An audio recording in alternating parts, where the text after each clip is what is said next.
Guys ఇప్పుడు రీసెంట్గా చూసుకుంటే ఆంధ్రాలో 11 మంది ఐఏఎస్లు 23 మంది ఐపీఎస్లకి so print media article bases దానికి సంబంధించి నేను మీకు అప్డేట్ చేస్తున్నాను. ఆర్టికల్ కూడా మీకు డిస్క్రిప్షన్ అండ్ కమెంట్స్లో పిన్ చేస్తాను. 23 మంది ఐపీఎస్లకి 11 ఐఏఎస్లకి అంటే close to X-CM Jaganmohan Reddy గారికి క్లోజ్ అని చెప్పి పోస్టింగ్లు అనేవి ఇవ్వలేదు అనేది ఈ యొక్క సారాంశం.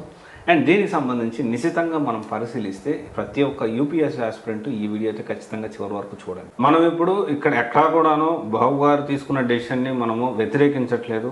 ఖచ్చితంగా దాని వెనకాల ఏదైనా కానీ రీజన్ ఉండే ఉంటుంది. ఇక్కడ బాబు గారిని తప్పు పట్టడం నా ఉద్దేశం కాదు. అలాగని చెప్పి ఈ జగన్మోహన్ రెడ్డి గారికి పాజిటివ్గా మాట్లాడడం మన ఉద్దేశం అస్సలు కానే కాదు. దీనికి సంబంధించి ఈ విధంగా జరుగుతూ ఉంది. యూపీఎస్సీ యాస్పిరెంట్స్ పాయింట్ ఆఫ్ వ్యూలోనే ఈ వీడియోలో డీటెయిల్గా మాట్లాడుతున్నాను. విశాల్ గున్ని ఐపీఎస్ గారు. సో ఇక్కడ విశాల్ గున్ని సార్ వచ్చేసి అప్పుడు ఉన్న ఎలివేషన్స్ ఏంటి, ఇప్పుడు ఎందుకు ఈ విధంగా కొన్ని మీడియా ప్రచురణలు దీని గురించి మాట్లాడుతున్నాయి. ఇక్కడ అప్పుడు ఏం జరుగుతుంది, ఇప్పుడు ఏం జరుగుతుంది అనే దానికంటే కూడా సో ఇప్పుడు మనం ఇంకా డెప్త్గా మాట్లాడుకుంటే ఎందుకని ఐఏఎస్ ఐపీఎస్లు అంటే మ్యాక్సిమం పాజిటివ్ సైడే చూపిస్తారు. కష్టాలు ఏంటి అనేది జనాలకు తెలియజెప్పాల్సిన అవసరం ఎందుకు లేదు. మనం మాట్లాడుకుంటే అది ఈ టాపిక్. ప్రతి ఒక్క యూపీఎస్సీ ఆస్పిరెంట్ రేపు కాబోయే ఐఏఎస్ ఐపీఎస్లు అందరూ చూడాల్సిన వీడియో ఇది.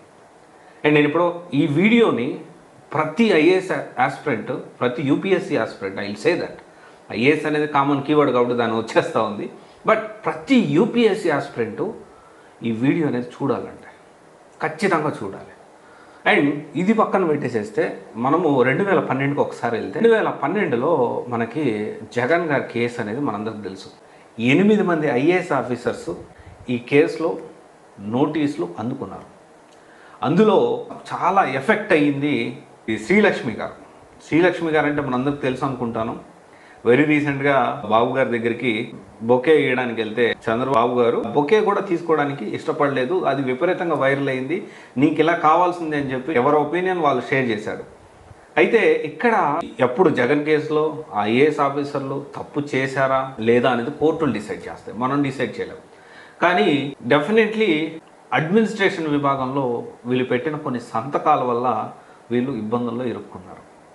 And at the same time మనం ఇక్కడ చూసుకుంటే విశాల్ గున్ని గారు కానివ్వండి, లేకపోతే రీసెంట్ డేస్లో మెమోలు 16 మంది ఐపీఎస్లు మెమో జారీ చేశారు. ఆ మెమో గురించి ఎంతమంది తెలిసి చెప్పండి. ఏంటి ఆ మెమోలో ఏముందండి, దాంట్లో తప్పేముంది అంటే మొన్నటి దాకా విపరీతంగా ఫ్యాన్ పేజ్ అని చెప్పేసి ఒక బ్యాక్గ్రౌండ్ స్కోర్ ఒక బాహుబలి రేంజ్లో ఒక్కొక్కరికి ఒక్కొక్క ఐపీఎస్ గారికి ఇచ్చేసి ఉన్నారు. వాళ్ళందరూ కూడా ఆ రోజు ఎస్ అందరికీ మంచి చేస్తూ ఉన్నారు. మీ పాయింట్ ఆఫ్ వ్యూలో నేను న్యూట్రల్గా మాట్లాడడానికి ప్రయత్నం చేస్తున్నాను. I'm not against to anyone and also I'm not favour to anyone. నేను ఎవరికి ఫేవర్ కాదు. నేను ఒక స్టూడెంట్ ఇంట్రెస్ట్లో ఒక యూపీఎస్సీ యాస్పిరెంట్ పాయింట్ ఆఫ్ వ్యూలో నేను మాట్లాడడానికి ప్రయత్నం చేస్తున్నాను. దానికి సంబంధించి నా అనాలిసిస్ అనేది ఉంటుంది క్లియర్గా. ఇదంతా కూడా కొంచెం ఓపిక్గా మీకు వింటే మీకు క్లియర్గా అసలు నేను ఏం చెప్పాలనుకున్నా అర్థమవుతుంది. అయితే ఇప్పుడు అదిగో entry, super entry, heroic entry, Baahubali entry అని చెప్పి విపరీతంగా వైరల్ అయ్యాయి కూడా. డెఫినెట్లీ సక్సెస్ అయిన పీపుల్ ఓకే, సక్సెస్ఫుల్గా చాలామందికి సపోర్ట్ చేస్తున్నారు. డెఫినెట్లీ ఆ వైబ్ ఉంటుంది. వాళ్ళందరూ కూడా ఇప్పుడు ఈ 16 మంది ఐపీఎస్లు మెమోలు తీసుకున్నారు. అసలు ఏం జరుగుతుంది, వాళ్ళ కష్టాలను ఎందుకు చెప్పరు? సో నా పాయింట్ ఏంటి అంటే ప్రతి యూపీఎస్సీ ఆస్పిరెంట్ మీకు పాజిటివ్ సైడే కాకుండా దీంట్లో ఇంకొక సైడ్ కూడా ఉంటుంది. మీరు ముందే ప్రతి ఒక్క దాన్ని నిశితంగా పరిశీలించాల్సిన అవసరం ఉంది. నేను అది చెప్పాలనుకుంటున్నాను.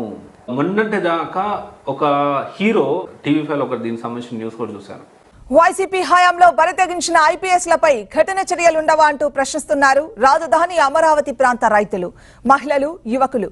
అమరావతి ఉద్యమంపై అక్కసుతో ఉన్న గత పాలకుడు జీ హుజూర్ అంటూ తల్లాడించి వారి దృష్టిలో పడేందుకు ఏకంగా ఖాకీ వ్యవస్థకు మాయని మచ్చగా నిలిచిన విశాల్ గున్నిపై కేవలం పోస్టింగ్ ఇవ్వకుండా డీజీపీ ఆఫీసులో రిపోర్టు చేయాలంటూ ఆదేశాలు ఇవ్వడంపై వారు అసంతృప్తి వ్యక్తం చేస్తున్నారు. లైసెన్స్ గుండాల్లా ప్రవర్తించిన విశాల్ గున్ని రైతులు, మహిళలపై విచక్షణ రహితంగా స్వయంగా లాఠీలు పట్టి దాడి చేశారు. మహిళలను రక్తమొచ్చేలా కొట్టి పైశాచికత్వంతో వికటహాసం చేసిన వారిని ఎలాంటి కేసులు పెట్టకుండా వదిలివేయడంపై రైతులు, మహిళలు ఆవేదన వ్యక్తం చేస్తున్నారు. దానికి సంబంధించింది ఏంటి అంటే లైసెన్స్డ్ గూండాల్లాగా వ్యవహరిస్తున్నారు అని చెప్పి కింద టైటిల్ పెట్టారు. డెఫినెట్లీ వాళ్ళ పాయింట్ ఆఫ్ వ్యూలో అక్కడ ఏం జరిగింది ఏంటి అనేది దాన్ని కోర్టులు డిసైడ్ చేస్తాయి. బట్ ఇక్కడ నేను చెప్పదలుచుకుంది ఏంటి అంటే ప్రతి దాంట్లో పాజిటివ్ సైడ్ ఉంటుంది, నెగిటివ్ సైడ్ ఉంటుంది.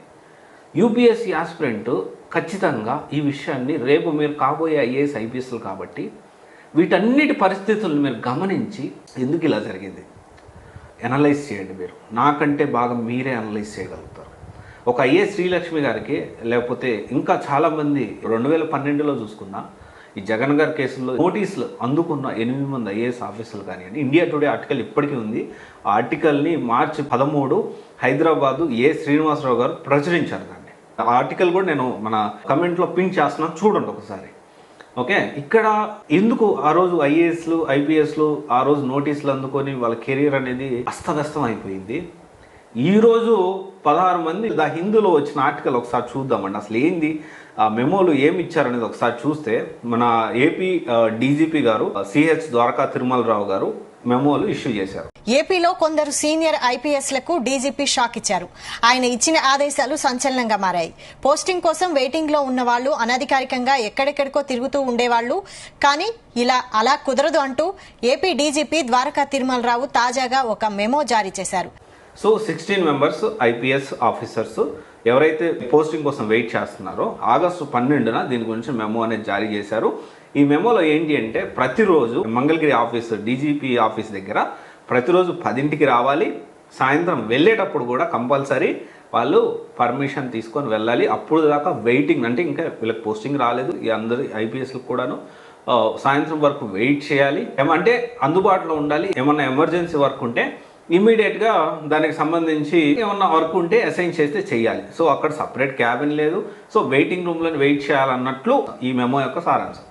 దాంట్లో చాలామంది ఆఫీసులు ఉన్నారు, లైక్ ఆంజనేయులు సార్ అని, సునీల్ కుమార్ గారు అండ్ ఎన్ సంజయ్ గారు, సో విశాల్ గున్ని గారు, ఇలా చాలామంది ఐపీఎస్లో ఆర్టికల్ కూడా నేను కింద డిస్క్రిప్షన్లో కమెంట్స్లో పిన్ చేస్తున్నాను, చూడండి. సో అంటే ఖచ్చితంగా ఇది నెగిటివ్ అని మనం చెప్పలేము. కొంతవరకు నాకైతే ఇది బాధాకరమైన విషయం అని నాకు అనిపిస్తుంది.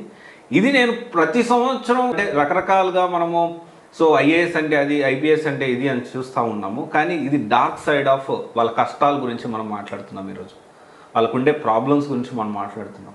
ఇదంతా కూడా అంటే పాజిటివ్ సైడ్ ఉంది, నెగిటివ్ సైడ్ ఉంది అనే విషయం మనం అర్థం చేసుకోవాలి. ప్రతి యూపీఎస్సీ ఆస్పిరెంట్ చాలా నిశితంగా గమనించాల్సిన అవసరం ఎంతైనా ఉంది. అండ్ ఖచ్చితంగా ఈ మధ్య కాలంలో ఈ యూపీఎస్సీ బోర్డుకు సంబంధించి కానీ లేకపోతే ఈ రిజర్వేషన్ సంబంధించి క్రిమిలేయర్ సంబంధించి రీసెంట్గా హైదరాబాద్లో కూడా ఒక బయటకు వచ్చారు. అసలు ఏం జరుగుతుంది గవర్నమెంట్ ఉద్యోగాల్లో ఈ క్రిమిలేయర్ కానివ్వండి, లేకపోతే ఈ రిజర్వేషన్, లేకపోతే ఈ డిసేబిలిటీ వాడుకొని ఏ విధంగా తెచ్చుకుంది, దాని గురించి ఒక డీటెయిల్ టాపిక్ మనం మళ్ళీ మాట్లాడుకుందాము.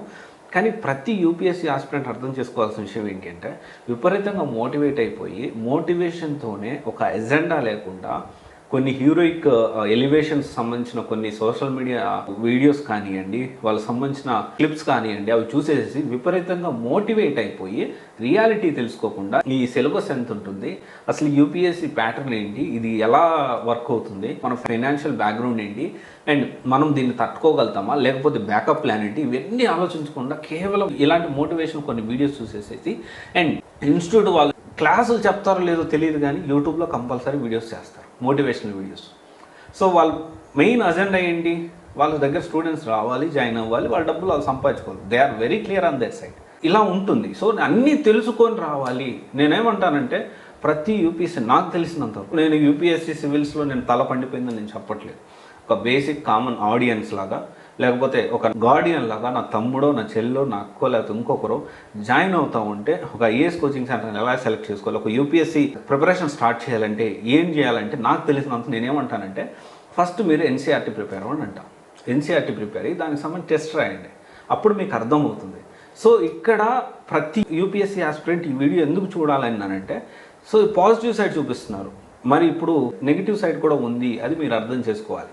రేపు మీరు యూపీఎస్సీ సివిల్స్ క్రాక్ చేసిన బ్యూరోక్రాట్ అయినప్పుడు ఖచ్చితంగా ఇది మైండ్లో పెట్టుకొని మీ లిమిటేషన్స్ ఏంటి, మనం ఎంత జాగ్రత్తగా ఉండాలి. సో వాళ్ళు చెప్పారు కదా అని చెప్పి సంతకాలు పెట్టడం, వీళ్ళు చెప్పారు కదా అని చెప్పి పర్సనల్ ఎజెండాతో ఇంకొంచెం ముందుకు తీసుకెళ్తే పరిస్థితులు అనేవి ప్రమాదకరంగా తయారవచ్చు, మన కెరీర్కి ఇబ్బందికరంగా కూడా తయారయ్యేదానికి అవకాశం అయితే ఉంది.